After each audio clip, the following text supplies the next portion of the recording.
Welcome back to Coding with Zach.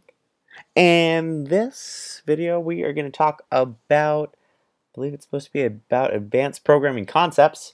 So we're going to kind of walk you through this application that we built. Let's run it and see if you can hear anything. It's this super cool synthesizer. Here you go. So probably not going to be able to hear this. So it takes keyboard input, and you can play things. You can also click. So it's pretty. And unlike some of the other things that we have built out, it is built entirely with this thing called JavaFX. So it's the new thing from Java, and it kind of capitalizes on this idea that there is a main method that kind of instantiates the front end of your application, and then you have another class called the controller, which extends the main, and it kind of does the heavy lifting for the program.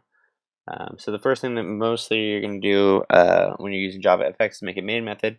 Then you'll make a parent, which is basically saying this is all of the resources for my fxml. So in this one, I have GUI-fx.fxml, which is this thing. And if you double click it, it'll bring up the scene builder. We'll get into that later. But we're basically making a stage for our program. So the main window is a stage, kind of like a JPanel, and then we also have our scene, which we're calling GUI, and then we're just making a new scene using root.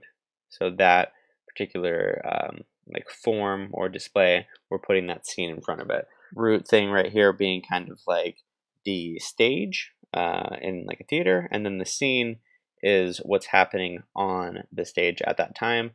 And if everybody will play, there will be multiple scenes, but only one stage. So you can kind of change the scene on the stage, or kind of change the events that are on the window itself. One other thing is we are styling this scene called GUI with a class file that's right over here, style.css, which is pretty cool. It's basically like a normal cascading style sheet, but you add -fx before stuff. So like in normal CSS, you would just put background color, and then and that'll actually style your thing. The period is going to indicate that it is a class and not an ID, but you could style like a big element by saying like a button, and then all of the buttons would get this styling. I mostly try and style by ID, so you're going to put period, and then you can even put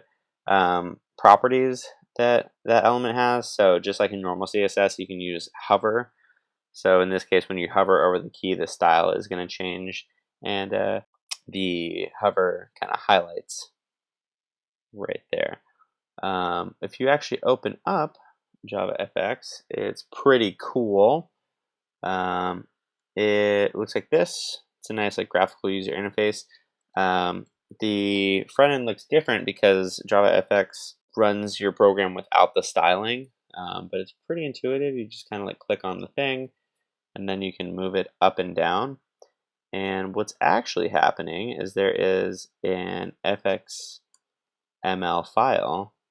So it's like an XML file, but it's for JavaFX. There are all of these lines in it, which have the preferred height, and a lot of times, in this case, these are the buttons that are down here. So this one has an FX ID of low C, which you'll see right here. So that has that low C property. It also has accessible text. It's going to be this thing right here. And it also has a style named key. So if we are in NetBeans and we're in our CSS file and we say .key, it's going to actually detect that stylable class from JavaFX and then style it, which is pretty cool. That's a little bit about JavaFX. If you have any questions, definitely feel free to leave me a comment. Thanks so much.